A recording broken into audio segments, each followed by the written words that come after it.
Hey yo, Pittsburgh comic expert here, coming at you with my most recent haul video. This one's been accumulating for a while. Haven't really had the time to shoot videos, so this has been piling up. I'm taking a little bit of a break from books because it's Christmas time, so I need to buy some gifts for the family, wife especially. Anyway, there was a convention in town this week. I met Lisa Loring, Wednesday Addams, as you can see in the bottom corner there. She did sign it. So now that's 2 of the living Addamses I have signed on that book. I did meet Sean Astin at this convention. Got a photo signed for my wife, who's a big fan.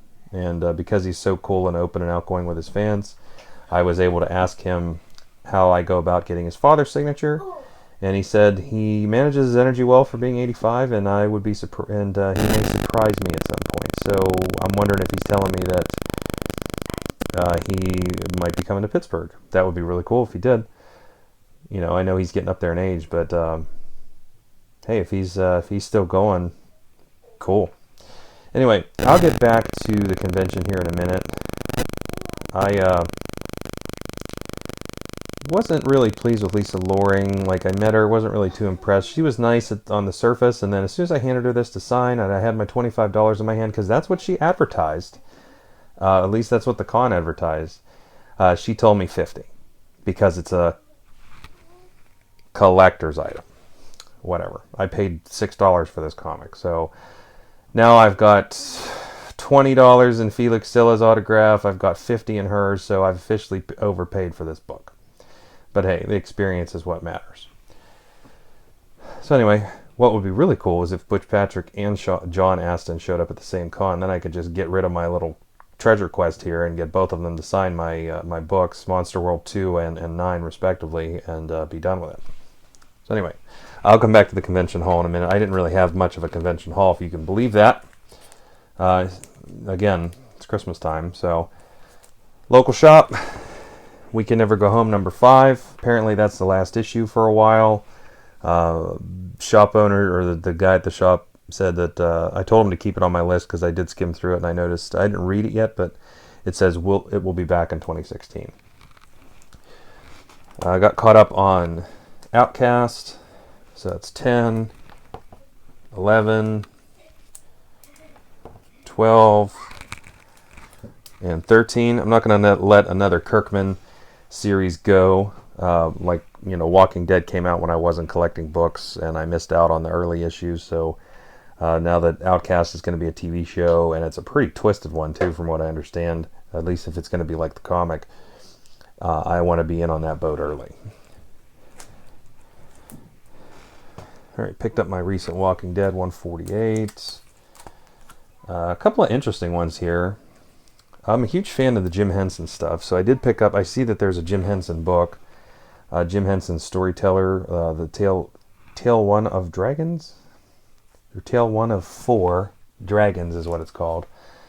And I'm also a huge Peanuts fan, so I picked this up, this Peanuts number 1, the Snoopy special. I think that's a one-shot. That's from Boom Studios. Both of those were from Boom Studios, so I thought that was pretty cool. Alright, that's it for modern stuff. Okay, some random other back issue pickups that I had. Found this for $1. That is the gold Hard Corpse number 1 from Valiant. That's a Jim Lee and Bob Layton cover. And that book is going for a lot on eBay because it's really rare. And it was $1. Actually, didn't really cost me anything because I had traded some stuff into that place. Okay. Iron Fist number 13. Saw this in a video from We Love Comics. I don't really know. I probably could have gone without buying it. I didn't pay a lot of money for it. I paid $5. Chris from We Love Comics had said that it's he'd mentioned it as being a mention of, or there's a preview to Sabretooth in the back, and I guess that's a matter of opinion. It does say that he's coming, but they don't name him Sabretooth. They don't even give a name to him, so they probably renamed it at the last second. Anyway, Iron Fist is heating up regardless, so I guess it can't hurt to have this book. just because you know, he's going to have his own show here on Netflix, I imagine, within the next couple of years. Speaking of shows on Netflix, picked up a copy. This only cost $5 too. Power Man number 24. That is the first appearance of Black Goliath. Let's see. Found this for I don't know, 50 cents. This is a really cool cover. Venom Through the Looking Glass. It's Spider-Man Volume 2, number 19. I said something like this the last time around about Roger Rabbit. So those who know me personally know that I'm a huge fan of the Alice in Wonderland books, the Lewis Carroll books. And Through the Looking Glass, it's a weird one. It's the one with the Jabberwock in it. So this just kind of reminds me of that Through the Looking Glass of reading the book, just watching the Venom busting through the mirror here. And last random back issue pickup I found for like $6 was the, let's see if I can center that a little better here. Bizarre Adventures, number 27. That is The Secret Lives of the X-Men. I've seen this on a couple of people's haul videos, so figured I'd give it a shot. All right. So, what do I want to give you first? I'll do eBay. So, eBay auctions over the past month. Actually emptied my watch list again because, like I said, I'm taking a hiatus here. But these were pretty cheap. Picked up the Marvel Team Up number 141.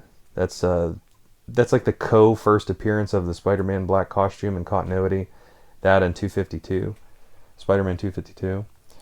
Picked up Iron Man, wow.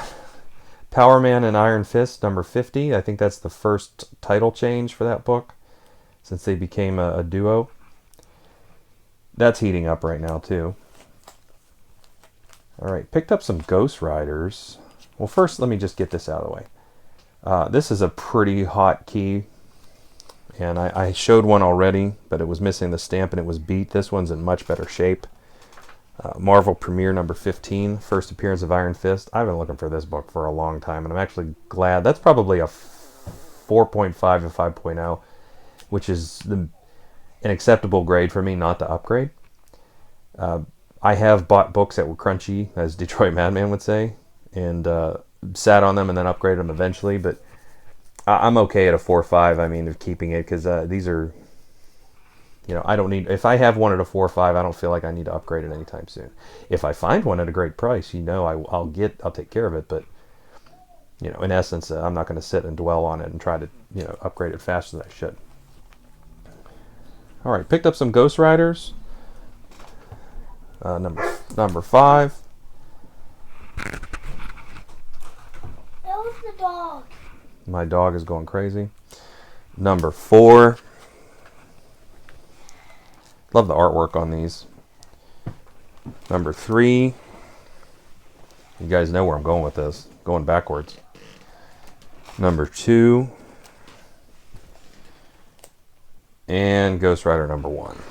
That's in pretty nice shape, and I believe it has the stamp in there. So I am going to let my dog outside and let him chase the car that he's barking at and see exactly if he's going to know what to do once he catches it. All right, that's all for eBay. Last was the actual convention haul, which I really budgeted myself to not spend a lot of money there. So I bought 2 books, and the first book I bought cost me $11. It was the Avengers number 59. That's probably a 4.0. Yeah. That's the first appearance of Yellow Jacket. As you can see, Yellow Jacket is thumping Goliath there, but that's if you read it, that didn't really happen as it appears on the cover. But that's actually the first. That's Hank Pym as Yellow Jacket. But I believe I read through this a little bit, and the story is that he becomes Yellow Jacket. Doesn't really explain it yet because the origin really isn't identified early on, but I didn't have time to read the whole thing. But he tells Wasp and everybody else, the other Avengers, that he kills Hank Pym, which is why they have him shown here on the cover And really what I believe is he is Hank Pym. He just hasn't told them yet. So you only see him beating up Goliath in flashback storytelling. All right, and the last one here, and I actually left the price on this because I wanted you guys to see this. Don't get it twisted though, this one is really chewed. Detective Comics number 400. That has a price tag on it of $60. It was at the table for 30% or 50% off, the guy was saying. And I looked at it, I said, I just can't justify giving you $30 for this, because this is a rough copy. I mean, it has a tear right here, and it has a spine split all the way up to the tear. I said, I can't do 30 for that, so he knocked it down to 20. So this is the first time I've actually gone to a convention and only bought like 2 books. But I did keep my budget low for this on purpose. And, you know, I was really happy. I said, at $20 I would take that book, because that's a pretty expensive book if it's in better condition. So why not? Anyway, that's it until Christmas. Going to get into a part 2 of my video here if you guys want to stick around. I was going to do a little bit of a feature for magazines, and I'm not going to spend a ton of time on it, but just a couple of magazines and treasuries I wanted to point out as being pretty cool that I mentioned in my first one of my first videos that I shot, but I had a, terrible camera at that point. All right, so part 2. Want to talk about some magazines. Point this one out here first. That is Warrior number 1, and that one is an oversized magazine. As you can see, if you can tell, there's it's like another half an inch taller, if you can even see that. There we go. So I had to buy a special holder for that whenever I bought that book at Wizard World Columbus. And what's special about this one is, well, one, these were only published in Britain. So these, people had to import these to the U.S. Second, it's the first appearance of V for Vendetta. You can see he's right here in the corner. This is Alan Moore. And then you have a Hero Reborn down in the corner with the question mark. That is actually the first modern appearance of Miracle Man. So this was Alan Moore's start on revamping Miracle Man, and it started in Warrior Magazine before it was actually Marvel Man in Warrior Magazine, and then it was turned into Miracle Man. So yeah, I did want to show a couple of these off. Here's actually issue number 2, as they put, Kamota, that's what he would say to change. They put him on the cover again. So that is all for the magazine size, and I just have a couple of treasuries I wanted to show off. One, I don't even know if you guys are going to be able to see the whole thing. This is Superman versus Muhammad Ali. That's the DC Comics version. I believe that's the first print, and that's a Neil Addams cover. If you open the inside, there's actually an index on who is where. And it is a pretty cool wraparound cover, so I'm impressed with that one. The next one here, this is actually Marvel Marvel Special Edition, or Treasury Edition. What the hell is it? I don't know. Number 3. And this is actually the first, well, it's not the first, it's the complete adaptation of the Star Wars A New Hope in one treasury-sized book. Number 1 was the first 3 issues of Star Wars. Number 2 was 4, 5, and 6, and then number 3, they just combined them. And I thought that was I found these a long time ago. This and the next one I'm going to show you only cost me $9 on eBay. So here's the actual complete adaptation, treasury size, of Empire Strikes Back, which reprints the first appearance of Yoda and Boba Fett in comics. That came with the other one I just showed you. But one thing I'm noticing that was pretty popular, I think publication history-wise, this is the actual first comic appearance. That's a comic novel. And then it was Marvel Super Special number 16, and then it was the Treasury Edition.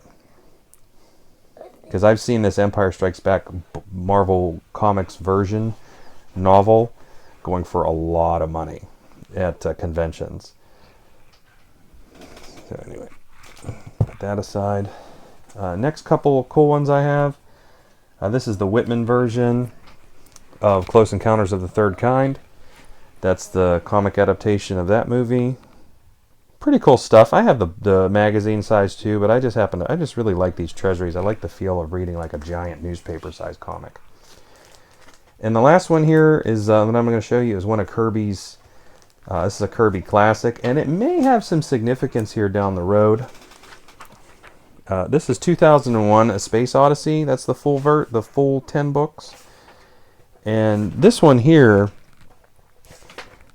features, once you get to issue 8, that's the first appearance of Machine Man. Now I have the 10 issues of this, individual issues. And like I said, my co-producer here, he's under the weather. I have the 10 issues, individual issues of this. So number 8 is the first appearance of X-51 Machine Man.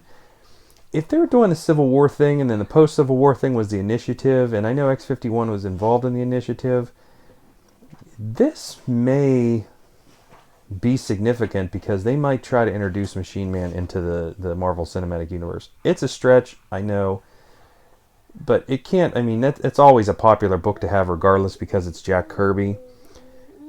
I'd take a shot on it if you see this for a good price. I mean, it can't hurt to buy it. I mean, especially if you see a 2001. I've had 3 copies of that book. I paid $1 for one copy. I paid $25 for a nice copy, and then that's probably a 9.0, the copy I have now. And then I found another copy at that Steel City Con 2 cons ago for $1, and I sold the $2 ones on eBay. And you can't really complain when you find them that low, but they are popular. I mean, if you go on and look for number 8, it is a popular book. Anyway, well, thanks if you stuck around for the magazines and the treasury size books. I appreciate it. Like I said, just wanted to do kind of a feature. I already showed these before, but wanted to have them on a better camera this time around. All right, thanks for watching, guys. Keep collecting.